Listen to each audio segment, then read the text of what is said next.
สบายดีมาพบกับสาวน้ำหวานให้สุขดีสแนลเส้นเก่าเส้นเคยเนาะทุกคนนะวันนี้สาวน้ำหวานกามาอันอยู่ให้อยู่หน้าเนาะทุกคนเพราะว่ามา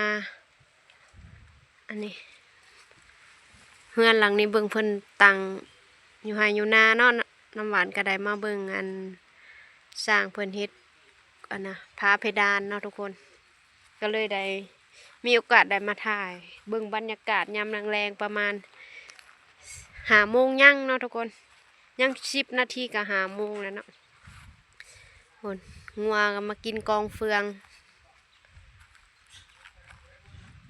ป้างัวหลายอะไรเนาะทุกคนคนมากินกองเฟืองอยู่นี่เว้ยเพิ่นน่ะมีหลายกระชีพาสาวน้ำหวานที่พาทุกคนเบิ่งบรรยากาศยามแรงๆไปเบิ่งงัวกินเฟืองเนาะ อยู่เป็นกลุ่มพุ่นนะทุกคนเป็นกลุ่มกินเฟืองยามแรงๆเนาะมันเลาะกินหญ้าแล้วมันก็มากินเฟืองแบบนี้พุ่นหมักหุงเพิ่นหลายก็บ่ได้ถ่ายเฮ็ดคลิปดนแล้วนะทุกคนบ่ได้ถ่ายคลิปโดนเติบเลยจะว่างัวสาวน้ำหวานหลงมาพี่บ่แต่อยู่นี่ก็อยู่บ้านมันก็ใกล้เติบอยู่เนาะอันนี้เพิ่นตัดไม้ว่าเม็ดหัวบ่แต่วันน้อยเขาเพิ่งมาเฮ็ดฟืนนะเนาะมาเฮ็ดพื้นดังนะแบบนี้ป้างัวมีแต่ตัวงามๆเลยทุกคนบรรยากาศก็ลมพุ่นนะลมแห้งหนาวนะ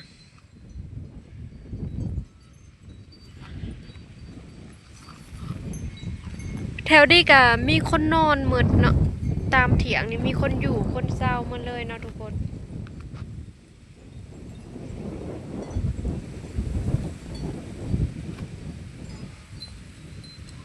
ป้างัวมีแต่ตัวใหญ่ๆบรรยากาศยามแรงๆไก่ก็มาเคี่ยกินเฟืองเพิ่นมาปลูกเฮือนอยู่อยู่ให้อยู่นาเนาะมาตกแต่งเฮ็ดฟ้าเฟดอกเฟดานเดี๋ยวเพิ่นสิมาอยู่แล้วบ่จักอันนี้ก็ต้นมะขามส้มบ่แม่นมะขามหวานเนาะส้มปี๊ดเลย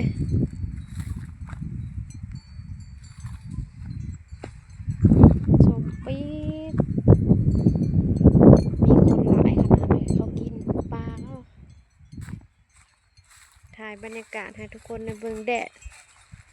ดอ่อนๆเขาก็เลี้ยงงัวเลี้ยงแบะหลายอยู่ให้อยู่นาเนาะนอนให้นอนนา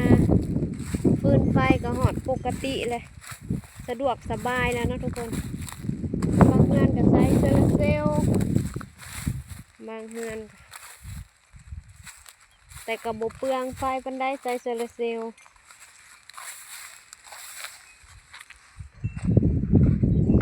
เถียงนางนั้นก็นอนค่ะพากันนอน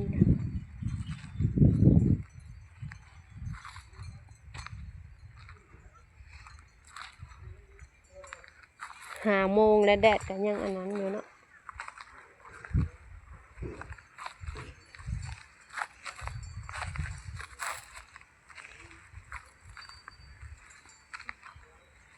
แบกก็มีแต่ท้องใหญ่ๆนะ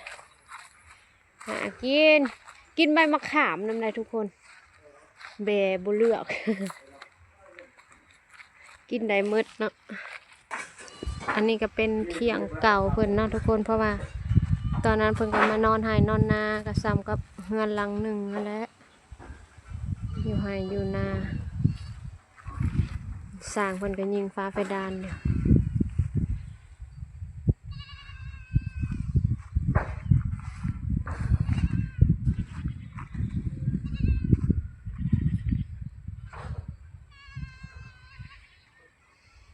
เบิ่งบรรยากาศไปเรื่อยๆ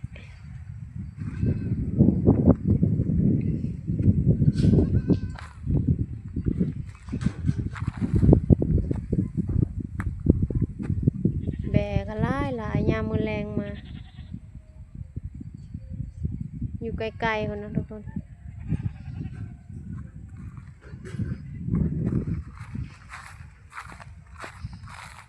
ต้นไม้ต้นนี้ชื่อจีใหญ่ดี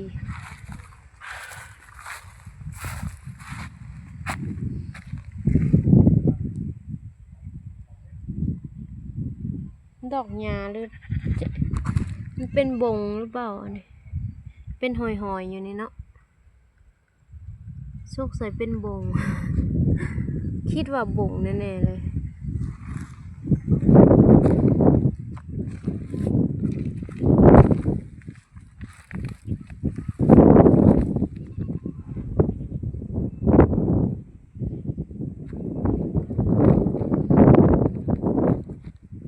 แห้งแรง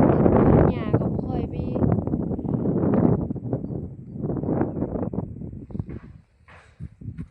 ยามนี่ก็แห้งแล้งหญ้าแบบว่า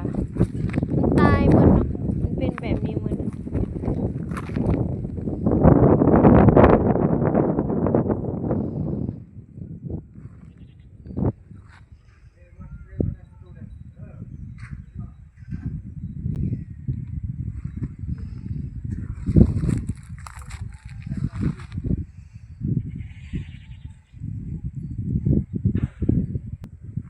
ต้นหมากกระทันนะวะแต่ว่าบ่มีหมากต้นถึงแต่บ่มีหมากปกติหมากหลายๆจ้ะ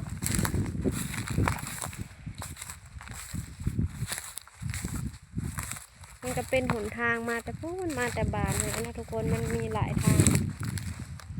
เดี๋ยวสิมาเบิ่งโมเมนหรือแมน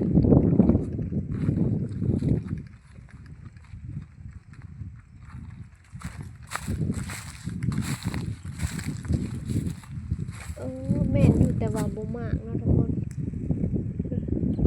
มันจะเป็นน้ำบ่แมนคิดว่าต้นกระทัน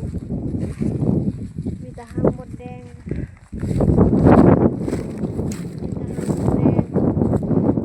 เป็นแรงเลี้ยงแบะหลายขนาดเลยสะออนดิ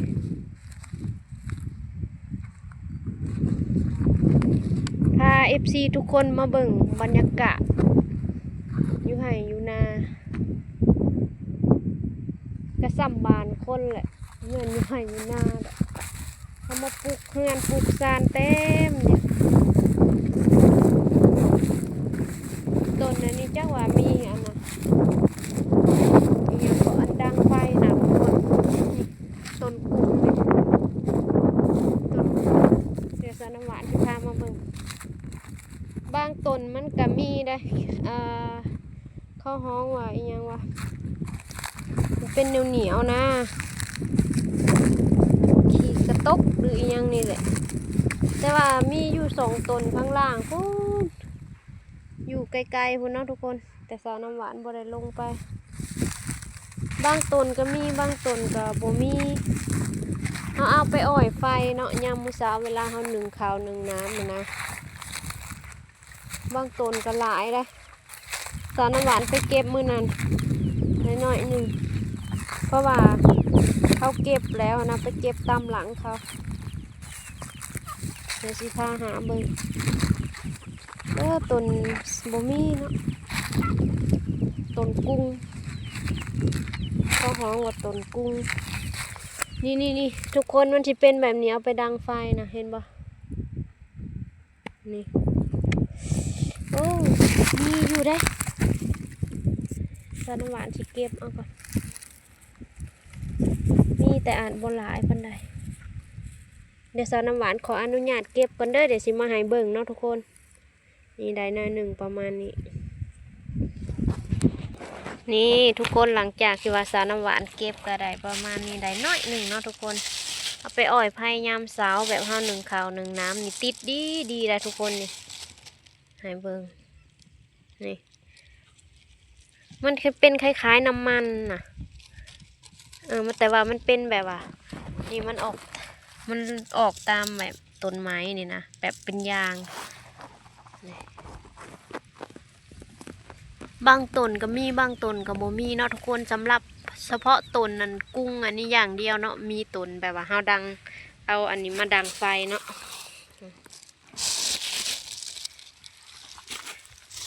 ได้น้อยหนึ่งเนาะทุกคนพอได้ไปอ้อยไฟได้ต้นละน้อยเพราะว่ามื้อก่อนก็ไปเก็บอยู่พูนก็ได้น้อยหนึ่งได้ประมาณนี้แหละเอาไปรวมกันกะสิได้หลายเติบเนาะทุกคนเนาะกะสำหรับคลิปนี้กะฝากทุกคนกดไลค์กดแชร์กดติดตามสาวน้ำหวานได้เด้อเพื่อเป็นกำลังใจเนาะมื้อนี้สาวน้ำหวานมานาเนาะมาออกนาแต่บ่แม่นนาสาวน้ำหวานนี่ก็สำหรับคลิปนี้ก็มีประมาณนี้เนาะทุกคนขอกล่าวคำว่าสบายดีจ้าบ๊ายบาย